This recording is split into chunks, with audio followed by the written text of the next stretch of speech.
Just because it hasn't happened yet doesn't mean it won't. Sometimes God slows the pace, not to punish you, but to prepare you. This week on Soft Life Hard Ass Lessons, we're talking about the beauty and the frustration of divine delay, how to keep the faith when the timeline ain't lining up, and why wait doesn't mean no. If you've been feeling overlooked, forgotten, or stuck in the waiting room of life, this one's for you. Click the link below. Hey guys, welcome back to the Soft Life Hard Ass Lessons podcast. I am your host, Erica, and don't hate me. I know it's been like 2 weeks since the first episode, since I launched it. I'm not trying to hear all of that. It's been a rough 2 weeks. I just got back into school. Give your girl some grace, okay? Anyway, so I want to thank you guys for all the love and support on the first episode. It really does mean a lot, and I want to tell you guys that the feedback that you give is very crucial to the show, and it's definitely a part of my growth. Learning what you guys really want to hear. You know, areas of improvement. I can always use that. I love it. But I do want to go back and tell you. Well, we're gonna go and recap the last episode. The last episode, of course, was about being delayed, not denied. Um, it's about, of course, recalling like the being in the waiting season is not a straight up denial. It's actually just a temporary delay. And if you remember the last episode, I kind of just threw three scriptures at you and didn't really give you any depth as to what it actually means. So I want to take these next few episodes and kind of break them down for you. No, I'm just going to go ahead and tell you. No, this is not like going to be a straight up Christian podcast, but I will say Christianity or my spirituality is a heavy part of who I am. And I want to say, yes, it's a heavy part of this particular series. So, of course, the series is going to be titled Delayed, Not Denied. Excuse me. My bad. But anyway, yeah, let's get on with it. Okay, so the first episode, I threw three scriptures. The first, I want to kind of if you don't remember, I want to throw them back at you, and we're going to kind of take the next few episodes to kind of break them down. So the first one was, how long wilt thou forget me, O Lord? Forever. How long wilt thou hide thy face from me? How long shall I take counsel in my soul, having sorrow in my heart deeply? How long shall mine enemy be exalted over me? And that's Psalms 13, verses 1 and 2. The second one, don't butcher me. Again, not great with pronunciation. Habakkuk 2, 3. The vision is yet for an appointed time. Though it tarry, wait for it, because it will surely come. It will not tarry. And 3 comes from Isaiah 60:22. When the time is right, I, the Lord, will make it happen. So, the first one today, of course, we're going to be focusing on is the scripture from Psalms 13. And I want to start with that scripture because I know that this can be a common feeling for our generation, the feeling of being forgotten or almost left behind. So I want to recall back to like the beginning of the summer, I want to say the beginning of summer, when I started like reading the summer in the Psalms. And if you don't know anything about Christianity or you don't know about the Book of Psalms, basically the Book of Psalms is like what I would call it from what I've heard. It's like almost like a little book of spells, or almost like it has a scripture, or it has every psalm is almost like a guidance for life, you know. The Bible has a scripture literally for every feeling imaginable. And the Book of Psalms was actually written by David as an extensive collection of poems and songs and prayers. The main purpose is, of course, to guide people on their journey with the Lord. And when I say from the first 50 chapters that I've read, they pretty much definitely, of course, cover the feeling that, any feeling that you've had, or the things that you pray and talk to God about when you like close your eyes and you go to sleep at night. It's basically the framework for like our relationship with God. And I will say the biggest thing in the book of Psalms is trusting the Lord and acknowledging the feelings of sorrow or guilt or hurt or anger. And I feel as though the scripture Psalms 13 perfectly um, exemplifies that or portrays that. So how long, O Lord, will you forget me? How long will you hide your face from me? How long must I wrestle with the thoughts and day after day have sorrow in my heart? Um, I feel like there's a lot of people out there that probably could relate to that scripture being like when you close your eyes and you're crying and something's not, you thinking it's something's supposed to happen at this specific time, but you have to realize that the timing is it's not up to you, honestly. And in this moment in my life, I don't know about you guys, but I've definitely like kind of been at that point where I was like asking God, oh, why me or why not me? You feel me? And if I'm being honest, sometimes I don't know where I'm going or what God has planned for me. Because I look around and like all of my peers, they're seemingly happy and like in loving and devoted relationships and stuff, starting their families or buying their homes or whatever. And I'm seeing people that I did my freshman walk with in 2019, and they're living their best lives. And don't get me wrong, I love it. I love this for them. And if you're listening to this today, I want to say I am not bitter. Let's just get that right. I am very, very proud of you guys. I love to see you guys progress. Um, and let's just have that. Let's nip that right in the bud. I am absolutely proud of you. Go,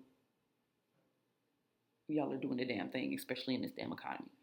Um, but as much as I am proud of you guys, I want to say like I find myself struggling to get there. And when I say struggling to get there, I mean struggling to get my bachelor's, struggling to move out and find my own source of like independence. To exist in the space where being a single mother is almost frowned upon. And I know this is a whole other subject of way society like treats moms and single mothers. Um, and I'm talking about as a community, of course, it's deplorable.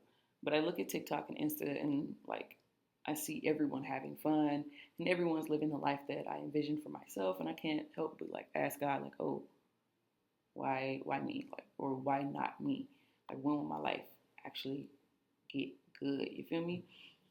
Um, and let's be absolutely clear. Again, I am not ungrateful. It is not ungrateful to feel that way or want to ask God. It's a natural human response to grieve something that you don't have or something that you want. So yes, I do want to take the time to in the space to acknowledge that yes, I am grateful for what I do have, my son, my family. But here's a little bit of backstory about me, and not everybody really knows this. I wouldn't say I had the worst childhood. Far from it. Because I wasn't in foster care. I had a roof over my head. I had clothes on my back. But it was very much emotionally taxing. And I guess you can say kind of neglectful. I experienced a lot of things that I didn't need to or shouldn't have had to. And as an adult, I am coming to terms with it and recognizing a lot of the issues that stem from it and trying to mend the relationship that I had with myself growing up and like nurture her. So my healing looks a lot different than a lot of you, you know? If you don't know, of course, I was diagnosed with epilepsy, non epileptic seizures, bipolar disorder, and unfortunately, borderline personality disorder. I say unfortunately, girl, it's don't worry about me. I'm cool over here. Anyway, but I've slept in my car since, I've slept in my car more times than I could count, honestly, more times than I would have liked to. I've slept on the front floor of my friends' apartments, and of course, I'm still friends with them to this day. I'm very appreciative for them because if it wasn't for them, I do not know where I would be right now, honestly. Um, I've stared down men that held guns to me. I've fought men over my own body, and this may hit a little bit harder than than I intended to, but at the same time, it's my truth. I was essentially homeless in a whole different city and pregnant and very sick with a dog. So I've been left to deal with situations that I've never, ever actually should have been left to deal with. And I guess if anyone could say that they've had their faith tested, it's been me, okay? It's definitely been me. But I will say, although my faith has been tested and it's been shaken, I had to learn how to trust in the Lord because first of all, I'm not dead yet. You feel me? I'm still here. I could have woke up dead. You feel me? There are people that are dying that ain't never died before. Don't pay me no attention, y'all. Anywho, but after all the things that I've been through and I've seen and I'm still breathing, and as long as I have breath in my body, I can say that I'm blessed and I am highly favored because where there's a will, there is definitely a way. And in times of need and in any other time, honestly, the first thing I know is to call on God. I ask for Him to give me strength to carry on and know that brighter days are ahead. You feel me? And I know that may sound cliche, but it definitely it when you ain't got nobody else to talk to, trust that God is gonna hear you. And He may not come when you want it, but it's always gonna be right on time. You hear me? And I'm not gonna lie, I'm definitely another reason I'm a walking testimony is because I used to crash out like really, really bad in high school. Um, and honestly, when I started college too, I was like a really, really bad hothead. And if you know me from circa like 2016 up until like 2021, I apologize. Do I really? No, not honestly. I don't regret it. um, but if you want those story times, just let me know. Drop a comment, and I will most definitely give you guys those story times. But my best friends honestly used to get scared when I used to text them because sometimes I could be in the hospital, I'd be somewhere going off on people. Um, like I said, I'm Christian, not Christ. You hear me? I'm saved, not soft. I keep them things on me, that nine and that Bible. You heard? Anyway, I'm a lot calmer than I was then, and I would say like when I was staying in Alabama, like one night after work, of course, around this time I had found out I was pregnant, and it was in December, and I was making my wishes for the new year, and I had asked God, hey, can you make sure I'm not on your strongest soldiers list for next year? Cause like I can't do it. You feel me? Like this, I understand. Like at this point, I'm essentially homeless. I'm working. I'm pregnant, and I have nobody else around me except like two other people.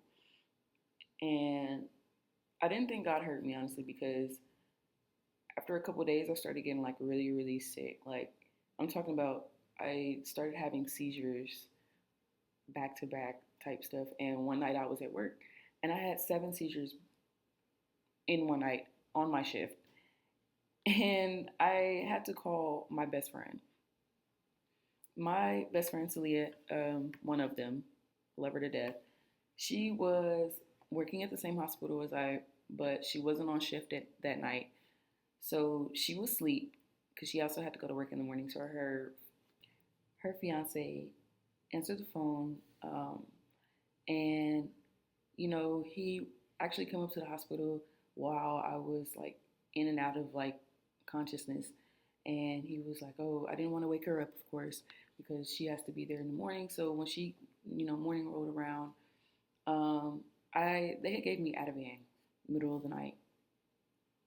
If you know anything about seizures and epilepsy, you know that Ativan is used to stop when your seizures are uncontrollable. If you're in the middle of having one, that's what they will give you. So anyway, they gave me the Ativan. It was like 3 a.m. I don't remember waking up until like 9 the next morning, and by that time, Celia was there. And since she worked at the hospital, I felt like really, really comfortable, and I loved them to death. Thank you, and I thank them so much for this because they were the only people I knew in the state of Alabama at that time. Um, so after I was admitted to the hospital after those like 7 seizures, and I didn't know what I was gonna do. I didn't know if I could come back home or whatever. And by the grace of God, my great aunt and my grandmother and my mom literally, well, my great aunt couldn't do it. She couldn't get up and ride an hour. Well, yeah, at the time. It was my grandmother and my mom. They came all the way to Huntsville to come get me. And they were like, "You're not going to work the rest of your pregnancy. Like, all you have to do is just be healthy. Because you're like, I found out I was a very, very high risk pregnancy. I was always at some type of doctor's appointment from that point on. Essentially, I want to say my pregnancy allowed me to really have the time to connect with God and work on myself as a person and prepare myself as a mother. And it essentially shifted my perspective on life. And maybe it's also because I'm like 25 and my frontal lobe is like developed by now. Um, but I will say, without me coming back home, I would have never gone back to school. And when my aunt passed, mm, um, God rest my aunt's soul. I love her to death. Thank you so much for I thank her so much for everything. Honestly, even though she used to badmouth me, but it's okay. I love her to death because she got me back in school. Um, and that was really her dying wish for me, was to go back to school. And so as I'm looking around and I see all of my peers and I see that they're graduating and they're having the time of their lives, and I compare myself, I'm like, dang, I could have been there already, but at the same time, I realized I had to go through some things in order to gain the patience and really have my purpose to go back to school. And I feel like if if I didn't have my son, I probably wouldn't have gone back to school. I wouldn't have had it, honestly. Um, my son, my pregnancy, me taking the time to be by myself and connect with God really just made me put things into perspective that I can't play with my education or I can't play with my life. My son actually needs me. And essentially, like, of course, I'm grateful for everything that I have. And I know what it's like to crave the life that you don't have. But I'm grateful to be where I'm at now because I know what I want is on the way, you know? So I may not like where I am, but I'm getting to where I need to be because life is always going to have a challenge. It's day to day. Like, you can't just expect to skate through life. So I guess my challenge is a lot different than a lot of y'all's. I had to drop out of college, be homeless for a while, get pregnant, get real sick, and sit down and actually talk to God for 9 months in order to find myself in a spot where I could go back, you know? Um, you're gonna have challenges, of course. We're human, and common sense ain't so common. So you just gotta hold on to God. And I'll tell you what, a lot of your problems will be solved if you actually sit down and listen to what He has to say, and stop acting out of flesh, and allowing yourself in spirit to hear what He's actually calling you. And though like while life may be lonely sometimes, I know that joy is on the way because essentially I just stopped and listened to God. He didn't give me no choice, honestly. He just said, "Yeah, you're just gonna have to sit down. You asked for it. Here you go. You're sitting down. Listen to what I have to say." And now that I'm here, I'm back in school. I'm back in school. I'm about to graduate in December of 26. So while I'm sitting here, like sometimes yes, I feel lonely and I feel like I'm behind, but I know God got my back. Um, and when I say I stopped and listened to God, it's not like I stopped. I went to church every week. I mean, no. A couple times I did, but I essentially just picked up the Bible and started reading for myself and talking to Him at night when I couldn't sleep. When I had nobody else to talk to, I immersed myself in Bible study. Instead of running to other people, I started running to Him because He can solve my problems. And I'm pretty sure if He couldn't, I would have definitely been dead by now. I definitely would have been dead. So, anywho, I know this probably was all over the place, but if you connected to the first, where you like the first scripture that I gave you today, Psalms. If you're at that point in your life, I just want to let you know that my message to you is to seek refuge in the Lord. And then, yes, your feelings are valid. You might want to crash out because life isn't going the way that you thought it should, but calm down because you're talking so much because you can't even hear what God is trying to tell you. You feel me? I'm finna get real Gen Z on you. You doing all that yapping and you not using the ears that God gave you to listen to what He's saying to you. And don't go out here saying that I'm telling folks to shut up or nothing, because even though I do, I do. I ain't gonna lie, because people tendency have a genuine tendency to talk too damn much about absolutely fucking nothing and complaining about their life. Baby, I'm telling you to calm down and seek refuge. God has got you, even when you feel like the world is against you. If you have nothing, even if you feel like you have nothing to show for it, know that in your loneliness, God will never abandon you. Let me say that again. In your loneliness, God will never abandon you. Okay? And God will not give you anything that you can't handle. Take that from me. From me. If anybody has the rights to say they're right about that, it would be me. Okay? Clock that. Okay. This is your homegirl, Erica, signing out, giving you that hard ass lesson that you probably need to hear that I had to learn. And quite frankly, I'm still learning it. Being delayed does not mean that you have been denied. It just means you're in transition. And if you needed to hear that, subscribe, like, comment, and don't forget to come back for the next episode, because in the next episode, I'm going to break down the second scripture. Um, of course, the vision is yet for an appointed time. Though it tarry, wait for it, because it will surely come. It will not tarry. All right, I'm signing out. I love you guys. See you next week.